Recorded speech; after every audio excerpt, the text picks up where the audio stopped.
हाय दोस्तों, my self Gajanand Kashyap.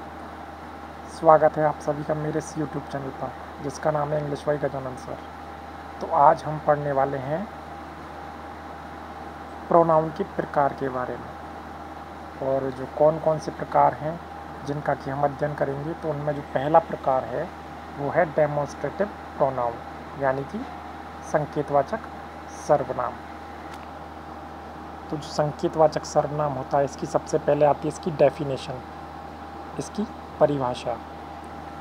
तो इसकी डेफिनेशन है a pronoun that points to a specific noun और pronoun the audience already knows about. यह एक ऐसा सर्वनाम होता है जो एक विशेष संज्ञा या सर्वनाम की प्रति इंगित करता है, उसकी तरफ इशारा करता है, जिसके बारे में जो श्रोता हैं पहले से ही जानते हैं। और जो इसके एग्जाम्पल हैं वो हैं दिस, यानी कि यह। दूसरा इसका जो एग्जाम्पल है वो है दैट, यानी कि वह। इसका जो अगला एग्जाम्पल है वो है दीज, यानी कि ये। और जो अगला एग्जाम्पल है वो है दोज, यानी कि वो। इसमें दिस और दैट का प्रयोग सिंगुलर के लिए किया जाता है। दीज और दोज का जो प्रयोग है प्लूरल के लिए किया जाता है। दिस का यूज़ पास वाली वस्तु के लिए करते हैं, जैसे कि this is a Apple, sorry this is an apple, यह एक सेब है। और अगर दूर की वस्तु की बात करें, दैट इज़ एन एप्पल, वह एक सेब है। इसी प्रकार से दीज और दोज के प्रयोग हैं।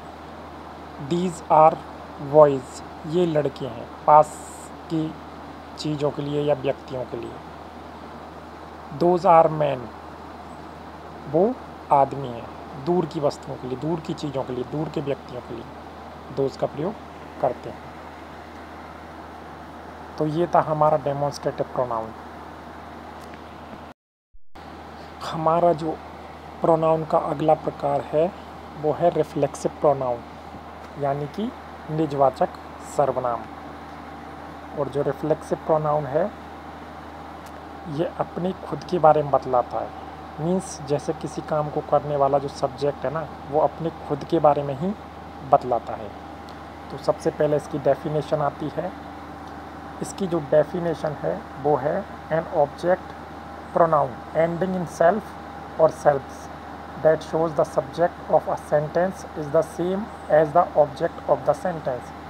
मीन्स इसका मतलब ये है कि जो रिफ्लेक्सिव प्रोनाउन होते हैं ना, इनके अंत में सेल्फ और सेल्फ्स लगता है, तथा इनमें जो काम को करने वाला जो सब्जेक्ट होता है ना, वही ऑब्जेक्ट भी होता है, यानी कि ये उसी के बारे में बतलाते हैं।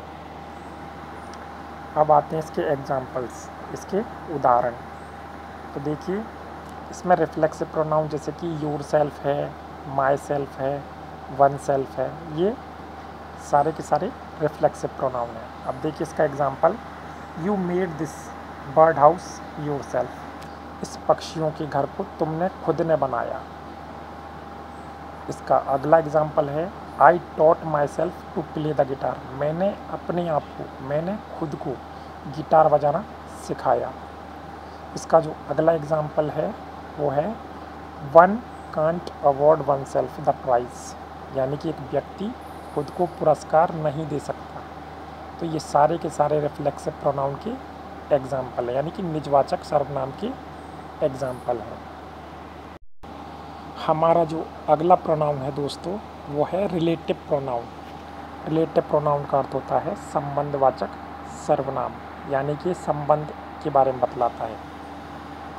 तो सबसे पहले आती है इसकी डेफिनेशन। इसकी जो डेफिनेशन है वो है a pronoun that connects a noun और pronoun to an adjective clause, यानी कि एक सर्वनाम जो कि एक संज्ञा या सर्वनाम को एक विशेषण उपवाक्य के साथ जोड़ता है, उसे ही संबंधवाचक सर्वनाम कहते हैं। इसके जो एग्जाम्पल हैं वो हैं हु का अर्थ होता है जो। इसका जो दूसरा एग्जाम्पल है वो है हुज, हुज मीन्स होता है जिसका, जिसकी, जिसके, संबंध बताता है। अगला जो इसका एग्जाम्पल है वो है whom, यानी कि जिसे, जिसको। और इसका जो अगला एग्जाम्पल है वो है which, यानी कि जो, जो कोई, इस तरीके के अर्थ निकलते हैं। अब देखो इसका मैं सेंटेंस में प्रयोग करके आपके लिए बताता हूँ कैसे इसका प्रयोग करते हैं। जैसे कि Ram is a boy who can lift this box, यानी कि राम एक ऐसा लड़का है जो इस बॉक्स को उठा सकता है। तो यहाँ पे जो हु वर्ड आया है ना, ये रिलेटिव प्रोनाउन का एग्जाम्पल है। जैसे कि Sita is the girl who can dance in this competition, Sita ही वह लड़की है जो इस प्रतियोगिता में नाच सकती है। तो इस तरीके से ये रिलेटिव प्रोनाउन के एग्जाम्पल हैं। तो ये थी दोस्तों आज हमारी आज की क्लास। प्लीज़ ज़रूर कमेंट करें आपको कैसी लगी हमारी ये क्लास, और प्लीज़ लाइक करें, और चैनल पर अगर नए हो तो प्लीज़ चैनल को ज़रूर सब्सक्राइब करें। हम मिलेंगे नेक्स्ट वीडियो में, तब तक के लिए टेक केयर, बाय दोस्तों।